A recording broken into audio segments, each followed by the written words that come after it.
So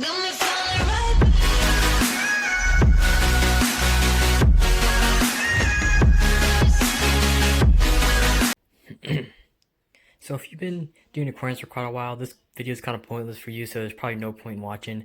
But this video is more for the beginners out there that are just doing tanks or just getting started with them, and they kind of need help knowing what they need to do on a weekly basis or monthly basis for their aquariums. So we're just going to run through a quick video today on how to do that. And really, is this going to be if you guys do want to watch, I'm basically going to kind of show what I do. I've done it before, but not really in a how-to video. So the first thing I like to do is, there's a difference if you have a plant tank or if you have, probably most beginners are going to have maybe plastic decor and gravel, and that's perfectly fine. It'll apply the same thing, and I'll explain all the options out there. So for a plant tank, to get this out of the way, a plant tank, the first thing you want to look at is if it needs trimming. If it needs trimming, go ahead and do that. Me personally, I think that's the best thing to do, is to do that first. Because if you do the water change and then trim your plants, it just kind of gets a mess. It's good to kind of just trim them and then you can usually get a net and scoop all the trimmings out, replant them, throw them away, whatever you want to do, and then change your water from there, because sometimes you do make quite a mess trimming plants, just depending. And especially like something like a carpet where there's a lot of plants that will come up to the surface, it just makes a big mess. So, or even like small plants like this carpet, like Monte Carlo, sometimes you can just scoop it up with a siphon. So, but bigger plants like stems and all these, yeah, usually you want to take a net and scoop it all out, get it in the bucket, and then start changing your water. But if you just have an old tank, plastic decor, gravel, sand, whatever, you kind of just skip this step and you go basically to the next step, and this will apply also to everything.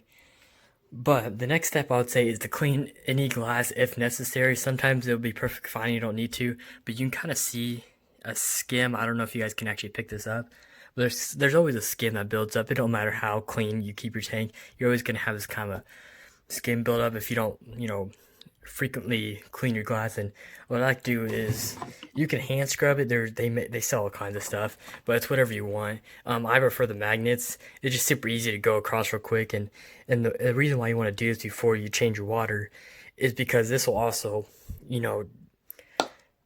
unclarify your water. There's stuff gonna be floating in the water, so it's just good to clean all that up stuff, so that stuff's in the water floating around. Then your siphon can suck that all up and put it right in the bucket, instead of changing the water and then scrubbing your tank, and then it's just gonna stay in the tank. You know what I mean? So it's just better to do all this before, all the dirty work before, and then change the water.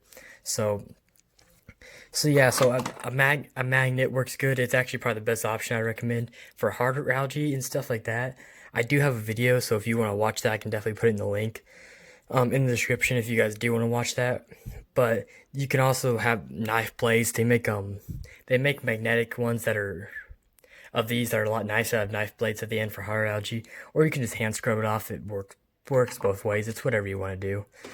But so the next step is, once you get all the stuff clean, actually, at this point, if you want to maybe clean some of your out intakes, that's fine too, whatever you want. But usually I change the water out in the bucket and then kind of clean those off, just so all the stuff gets in the bucket instead of the tank. So just another helpful tip. But now what I do is I do start changing water, and for beginners it's kind of hard to tell, because a lot of beginners will think you change 100% of the water, and that's not what you want to do. And I would say the most you want to do on a weekly basis is 50%, unless your parameters. And that's another thing, is it's an option, but it's really recommended, but it's not, I'm not going to tell you need to do this, but it's best to have a desk kit. So what I like to do is, before you do your water change, because if you dump new water in here, and then you test your water, then you got your tap water or well water, whatever you have, and that's getting into the system, and it'll give you false readings, so you don't want to do that. But if you change it right before a water change, that will kind of determine how much you need to change. So if you have high ammonia, nitrates are a little high, that will kind of tell you how much you need to change. But if you're really wanting to keep your tank nice and clean, kind of like this one right here, this one's not in the best right now, but once I change water, it'll look really good. But I'll definitely say 50% every time. And if your ammonia is really high, it's a kind of a freak deal, then you can do up to 60 or 70%. Just never do 100%. It's if your filters are cycled and all that, you can actually do 100% water change, and it surprisingly doesn't affect much because all the biologicals in the filters. But you just don't want to do that. I know a lot of people that have betas and have a single fish. They like to scoop the beta out and put it in a separate cup. Don't ever do that. That's just gonna put stress on the fish. And tanks like this, you can't even do 100% because there's all these fish in here. There's just no point in doing all that. It's just, I know it's a beginner thing, and that's why I kind of want to explain it because I did it 10 years ago, and a lot of you kind of probably did it that have been doing this. So it's just, it's not your fault if you have done it before. It's just we have all done it like that. So you just stay away from doing full water changes like that. So after you change the amount of water, and if you do have questions about parameters and how much water to take out and put back in, you can definitely ask that in one of the comments. I know that's a kind of a long subject, so just, in the comments if you ever need any questions. But next, after the water change, then basically you can start filling right back up. Obviously you're gonna need. I know a lot of beginners used to do. They usually do pretty good on this. They usually buy conditioner, so they usually don't forget this part. But you do need conditioner. I would say the best one is Seachem Prime. It lasts the longest. It's probably all the same stuff, to be honest. I mean, I couldn't tell if it does anything different. I know they all work, but I would recommend this one because it's the most effective, and plus it lasts the longest. I mean, I got a big bottle, and I've had this for 2 years, and it's only like still right here. So yeah, just make sure you have a conditioner. Like I said, Seachem Prime, probably the best out there. I haven't found anything better, so it saves you time and it just lasts so long for the money. So I'd recommend that. So other than that, after you pour all your water back in, usually some recommendations is if you don't want to stir up anything, you could pour your water right on top of like whatever you have any decor. I like to pour my water, like if I scoop it out of a cup, I usually pour it right on top of the rocks because it just kind of disperses out on the top instead of trying to dump it and hitting the substrate, and that kicks up the substrate and everything just goes everywhere, and you just cleaned it and now it's a big old mess again. So it's just another useful tip. And something I just thought of on the top of my head is feeding your fish right before a water change. That's not a bad idea either. That don't really matter that much though. It's kind of a pointless one, but it's something I like to do too, is because food does distort your water. So feeding your fish right before you do a water change is kind of a nice little addition if you want to, but that's kind of one that's like a personal preference.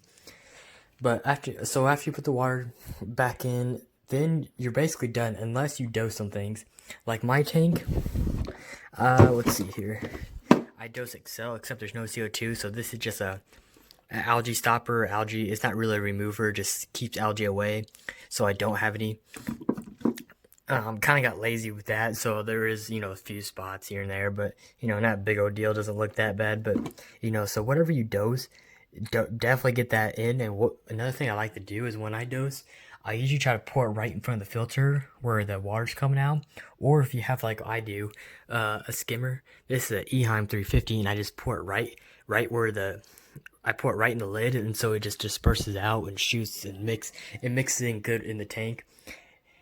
Again, does it matter if you just pour it in or pour it right in front of the filter? Probably not, but it just, to me, I just feel better when it gets all mixed up real nicely like that, so it gets to everything in the tank. But and same thing, that, and then I have a fertilizer, and this is all for plant tank stuff, so really most people probably won't even, like beginners won't even need to know this, but and then I also have an all-in fertilizer I like to dose in here too. So yeah, that's really the last thing is if you have anything that you dose, definitely do that right after you get all the new fresh water in there. And then pretty much that's all I can really say. I mean, I don't think there's much thing of that. Obviously, I always like to clean out some of my lids, make everything look new. Like me, I have the skimmer, so right after I do water change, I turn on that skimmer for about 10 minutes and let the surface kind of clean up. But again, if you don't have that stuff, it's really just kind of pointless information. But if you ever do, it's good to remember.